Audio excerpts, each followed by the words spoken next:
I didn't know this about my aunt. Well, it turns out she's one of the most greedy, selfish, self-centered people I've ever met in my entire life, and now I'm starting to learn why my mother was trying to warn me about her. I know I might be a bit too young for this platform, but I need a place where I could vent and take out my frustrations because wow, some people are truly evil and beyond greedy. Anyways, this is a throwaway account, so it definitely cannot be linked back to me, especially because I know not everyone will agree with my actions. This is a bit lengthy, but I promise it's worth it. So let me give you guys some context so that you aren't left in the dark. I'm 16, I'm female. I've always been a daddy's girl, and maybe it's because I'm only a child, but I'm not a spoiled brat. Anyways, my father's older sister, Alonica, well, has never liked my mother, and because of that, it's always felt like she doesn't like me. So, I've never had a close relationship with her, but I've always been close to my father's younger sister. My father's been battling cancer for the past 2 years, and it's been rough on all of us, especially me and my mother. Some days it feels like he's getting better, and other days it feels like he's just getting worse. The sad part is that my aunt hasn't even gone to see him yet, and she's claiming over social media that she's being supportive and caring. But then again, she's always been very self-centered and self-absorbed, so I'm not surprised, but I am very, very disappointed. Anyways, it was a rainy day. Me and my mother were off to go see my father at the hospital. He's been there for the past month because he needed another course of chemotherapy. Personally, I've never been a fan of chemo, because I saw how much pain it put him through and how sick he would get from it. But the doctor told us that chemo was the only fighting chance we had to get better, and it's helped me a lot. We go to the hospital and we found his doctor by reception, which I found strange. He looked at us with a worried, sad expression upon his face, and my heart immediately started beating fast with fear. We rushed to him. My mother asked him what's going on. He took a heavy sigh and told us that he had sad news. I froze and I could feel the hairs on the back of my neck standing up. He said unfortunately my father has passed away a few hours ago, and the hospital tried contacting my mother all morning. I told the doctor to please stop lying and that I want to go see my dad. He put his hands on my shoulders and told me that he was giving his condolences. My mother's face was so pale and she looked like she had just seen a ghost. I wanted to comfort her tears, but they were streaming down my face. I started telling myself that this was just a bad dream and that I would wake up and find my father alive and healthy. My mother suddenly fainted right there at the hospital, and they rushed to help her while I broke down in tears. My heart was so heavy and sore, and I could not believe that this was happening. There was still so much I had to do with my father. I mean, he was supposed to walk me down the aisle. We were supposed to go hiking once he was out, and my heart was shattering into a million little pieces, and I kept asking myself, why would this happen to me out of all the people in this world? My father's funeral happened a week later, and it was such a heartbreaking occasion. My dad's younger sister, my Aunt Elena, came to help us out at home. She helped my mother with the planning of the funeral, and she also helped take care of me. My other aunt only showed up a day before the funeral, and she helped us with absolutely nothing. Anyways, everything for my father's funeral went well. A lot of people showed up, which made me and my mother happy. My father was a good man, and he was loved by many. After the funeral, me and my mother went home. We found both my aunts at the house, and my Aunt Elena was busy cooking while my Aunt Alonica was looking through some documents, you see. My mother asked her what she was looking at. Aunt Alonica responded by saying that she's just checking to see if her brother had written a will before he passed. My mother rolled her eyes and told her that she would not find his will anywhere here because he was with the attorneys. Aunt Alonica then asked my mother why was his will with his attorney. My mother answered by telling her that my father had wanted to change his will. She added that he had changed his will while he was sick. Aunt Alonica raised her eyebrows and then proceeded to put the documents down. Aunt Alana then asked my aunt why was she so interested in knowing what was written in my father's will. She shrugged her shoulders and told her that she just wanted to make sure that everything was in order. After that conversation, things were a bit awkward. Aunt Ilonica left the next day, which, my mother was happy about because she was not happy about her snooping through my father's personal belongings. She told me that my aunt was a very unpredictable woman and that she could not be trusted. A few days later, we had to go to my father's attorney office for the reading of the will. We were shocked to find my Aunt Ilonica there. My mother asked her what she was doing there, and she responded by saying she was here for the reading of the will, and that she was very disappointed in my mother because my mother had not told her about the meeting. She had found out from other family members, and my mother rolled her eyes and told my aunt that she was going to tell everyone once the will had been read, and that she would have informed the beneficiaries of the estate. Aunt Ilonica smirked and told my mother that she was obviously one of the beneficiaries because she and my father had been very close. I raised my eyebrows because I knew she was clearly lying. I mean, come on. This is the same woman who did not even bother to visit my father while he was in the hospital. She never once even checked up on him. My father's attorney told us to come into his office, and we walked in and took our seats. He read the will, and my father had left 30% of the estate to my mother, which made sense. My parents got married out of the community of property, and it never bothered my mother because she was a successful interior designer with her own business. She never financially relied on my father, but he would always make sure to spoil her. Aunt Ilonica chuckled and made a snarky comment, which my mother ignored. The attorney continued to read the will. He read, "The remaining 70% of my father's estate would be given to me." I gasped in absolute shock. He continued to read, and basically the reason for my father leaving me such a large inheritance was because he wanted me to be covered for life and to never have to struggle. Well, guys, I was smiling because that was something my father had always said to me.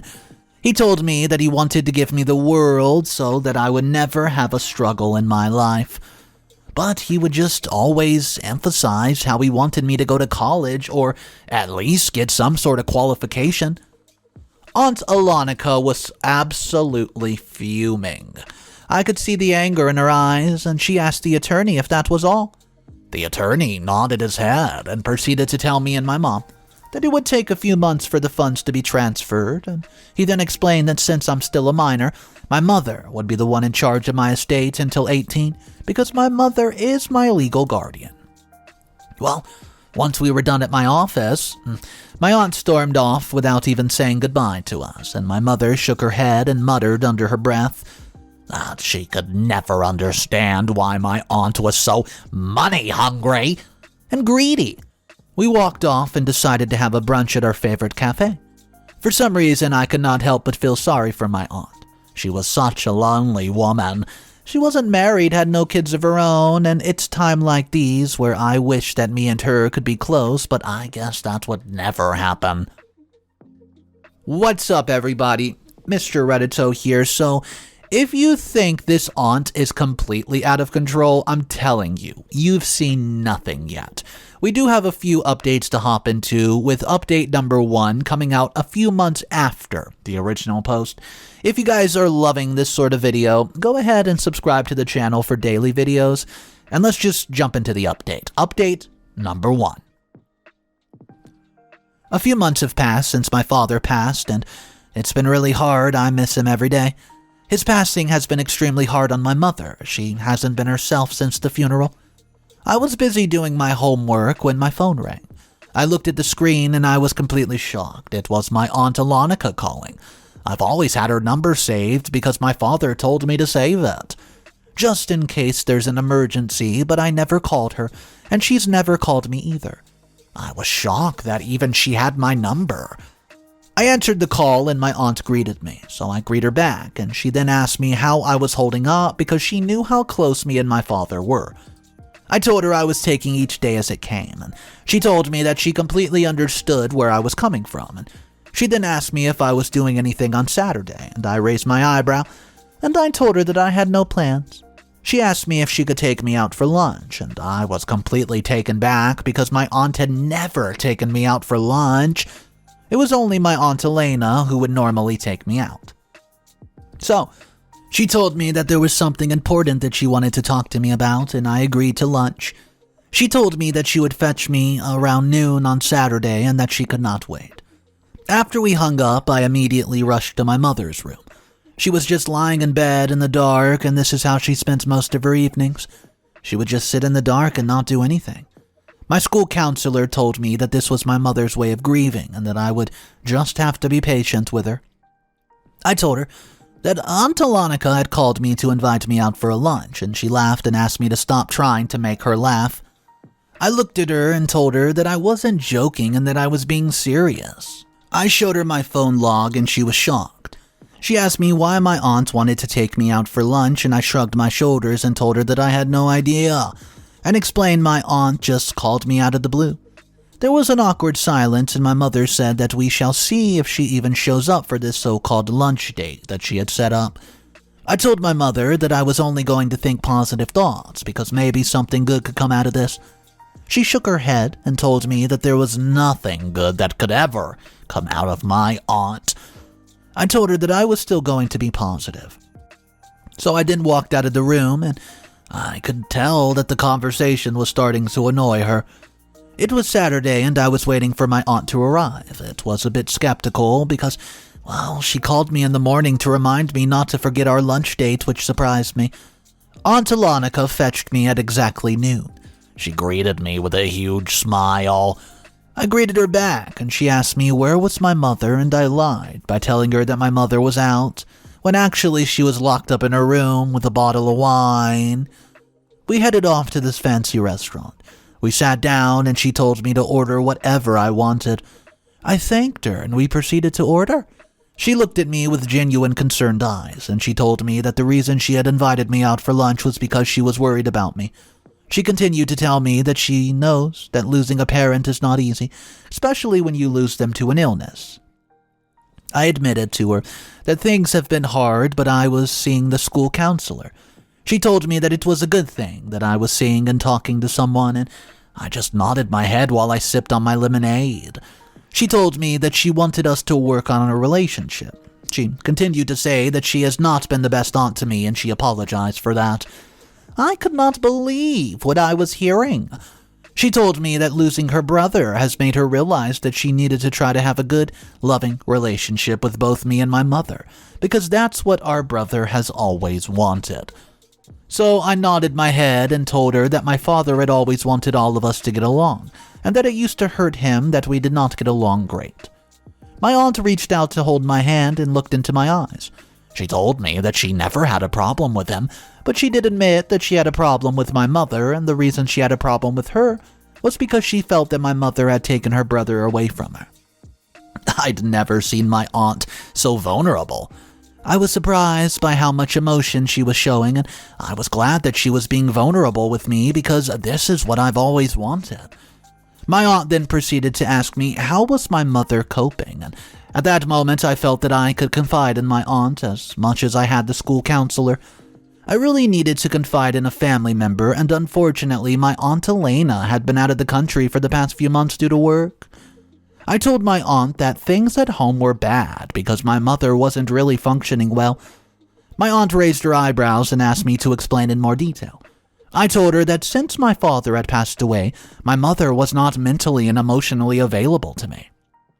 My aunt rubbed my shoulder and asked me to continue because she could see that this was bothering me. Well, I felt comfortable with my aunt, and I felt that I could tell her about everything that was going on. So, I told her that I was basically taking care of myself, and that my mother did not cook anymore, and that she was not being a mother. I expressed to her that my mother did not even attend a parent meeting at school, which was very important. I told her that I was, starting to resent my mother because as much as she had lost her husband, I still lost my father too. My aunt told me that she completely understood, and I also mentioned to her my mother's drinking, and she was shocked because she always knew that my mother was not much of a drinker. I told her that her room was full of wine bottles, empty and full. We continued talking, and I won't lie, after talking to my aunt, I felt so much lighter and a bit happier. It really felt good to have gotten some of those things off my chest.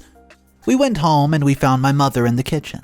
My aunt told us that she quickly needed to go to the bathroom and that she wanted to discuss something with us after, so she rushed off to the upstairs bathroom. My mother was looking at me with weird facial expressions, and she asked me how did the lunch go. I told her that it'd gone really well and that me and my aunt had gotten the chance and we really bonded. My mother just rolled her eyes and told me that she was very suspicious of my aunt's actions. I don't know what came over me, but I snapped at my mom. I told her stop judging my aunt because at least she's trying to be there for me unlike her.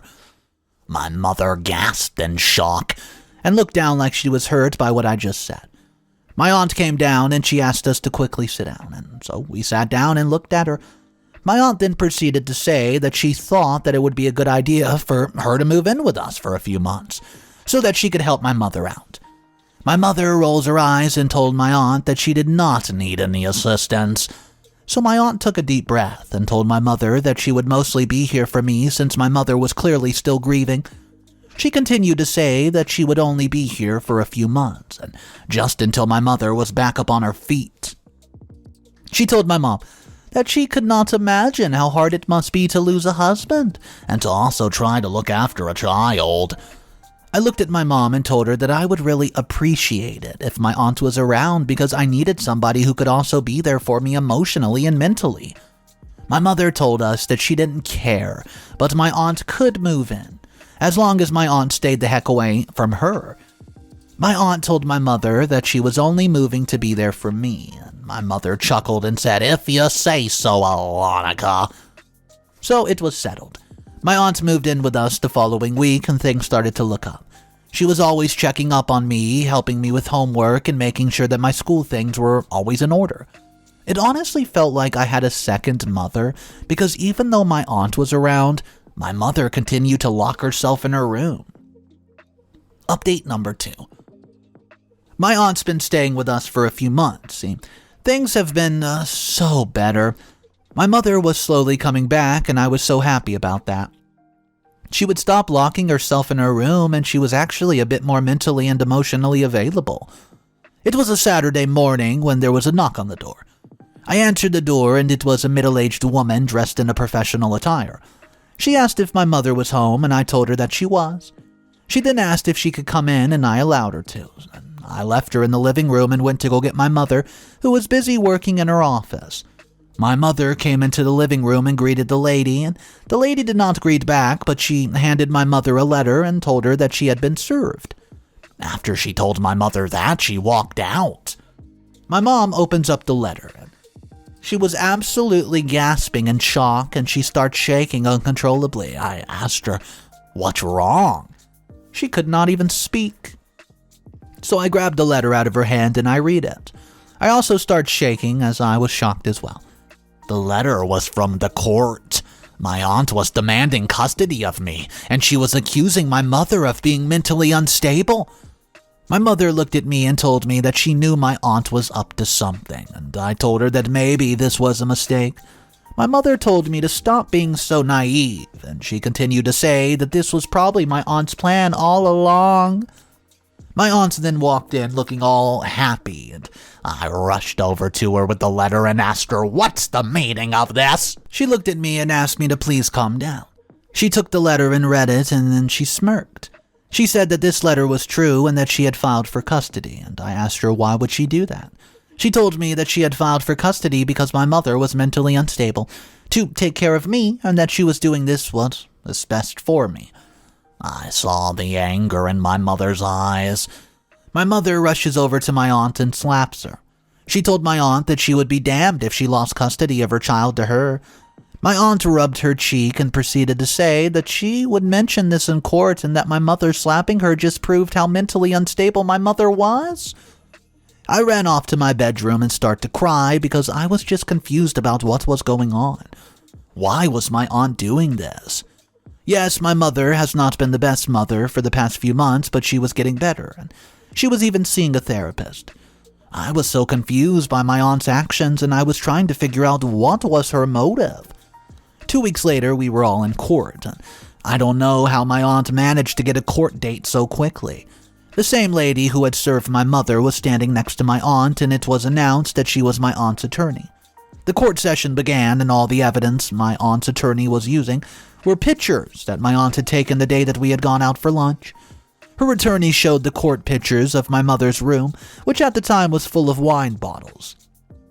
But my mother had stopped drinking a while ago. She had explained to both me and my aunt that during that time she was using alcohol to try to numb her pain. The attorney then started to read out statements that were made by me. She even played a recording. I gasped in shock. My aunt had recorded the conversation we had in private. When she took me out for lunch, I was gobsmacked. My aunt's attorney also pulled out letters claiming that these were conversations between my aunt and my father. The attorney proceeded to claim that even my father before his death considered my mother to be mentally unstable, and that it was always his wish that if he passed away, my aunt should be given custody. So that was my aunt's motive all along. She took me out for lunch and moved in with us so that she could gather evidence against my mother. But why? I could not understand or figure out for the life of me why she wanted custody so bad. She had never even wanted children. I kept asking myself, why would she want custody? My father would have never said that, and I did not believe a word that stupid attorney was saying, but the court did.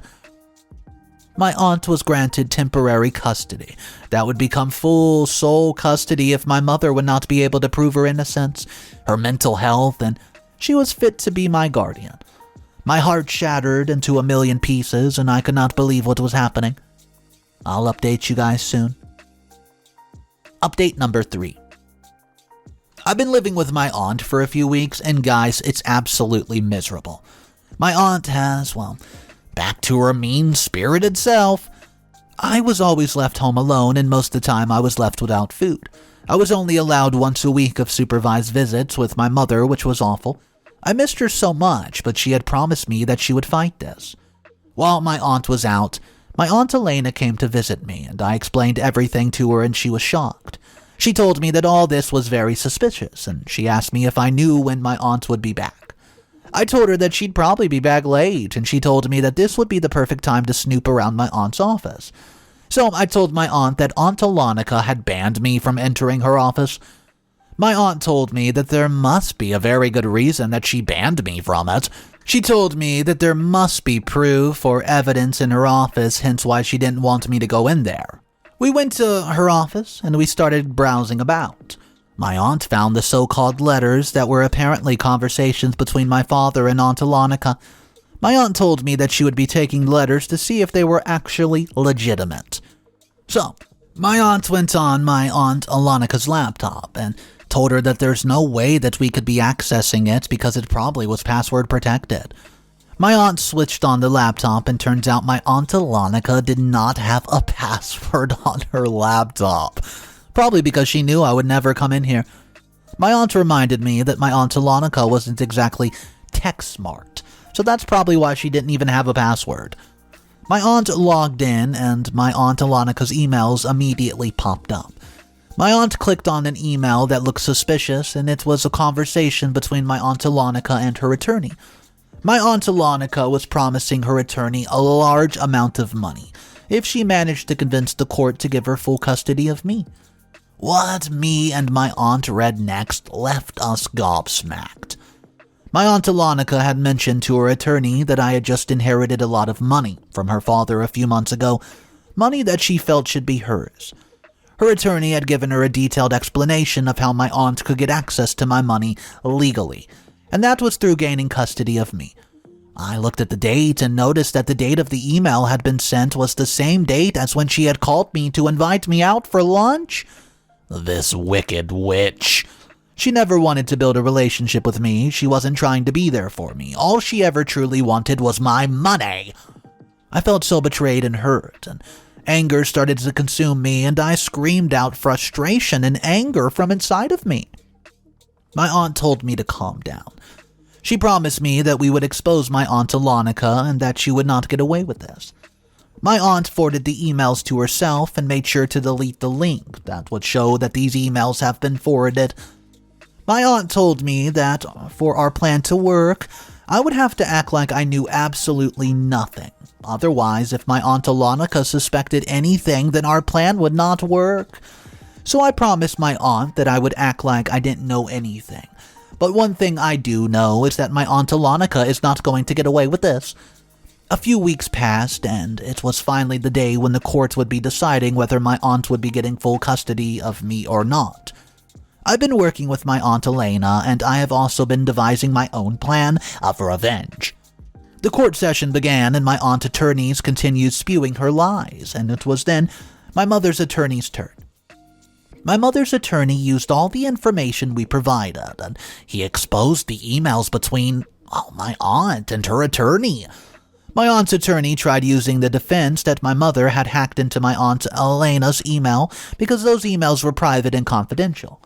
My mother's attorney then spun the story and claimed that my aunt had forwarded these emails to my mother to gloat about the fact that she thought she was going to gain access to my estate, forgetting that this could be used in court as evidence. So, my aunt's attorney tried fighting it, but the court did not believe a single word that she was saying. My mother's attorney then called me up to the stand, and I saw how shocked my aunt and her attorney were. My mother's attorney asked me to explain how it has been living with my aunt. I took a deep breath, and I told the court that my aunt had been emotionally, mentally abusing me, and I explained to them that she would sometimes starve me by not buying groceries and how she would take herself out to get food. I further explained that my aunt would send me rude and mean text messages whenever I would ask for something. My mother's attorney showcased the text message between me and my aunt to the court, and I could see my aunt getting embarrassed. I told the court that I had confided in my aunt about my mother because I genuinely thought that she was being a concerned family member, when the reality was all she wanted was my money. I continued to tell the court that yes, at some point my mother was not being the best mother to me, but she had just lost her husband, you know. I told the court that, unlike my aunt, my mother's never abused me, and that she's always made sure that I was well taken care of, in the sense that there were groceries, and that even in her state that she was in, she would still try to make sure that my needs were always taken care of. I then told the court that I wanted to lay a charge of forgery against my aunt and her attorney because it was proven that the so-called letters, those letters between her and my father were phony. My mother's attorney told the court that since I was a minor, he would help me with the charge and work with whoever the court granted custody to. Suddenly, my aunt starts to scream and shout at me in front of everyone. She called me all sorts of names, but the one that cut deep was when she called me a fatherless child with a loose mother. I was shocked and absolutely disgusted by her behavior. The court ordered her to calm down, but guys, she didn't listen. She continued to expose herself word for word, screaming about how the money I got should have been hers, because she deserved it. She also shouted that the only reason she even contacted me was so she could gain access to my estate. Even though I already knew her motive, it actually felt good to hear her admit it, that she was being a fake phony, and that she never really wanted a relationship with me, but that she just wanted money.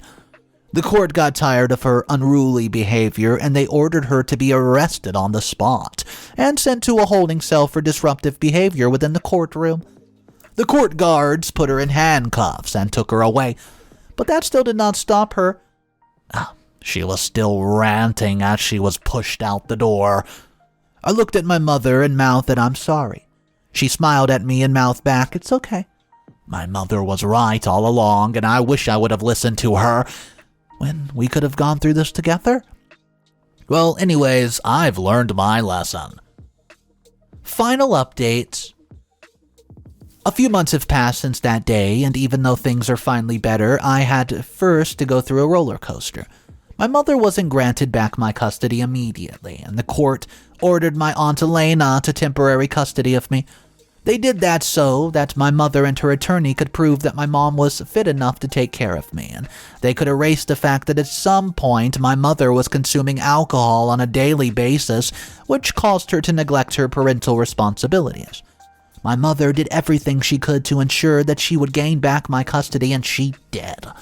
I'm now back at home, my real, true home, with my mom, and we're doing our best to forget about everything my Aunt Alonica has put us through.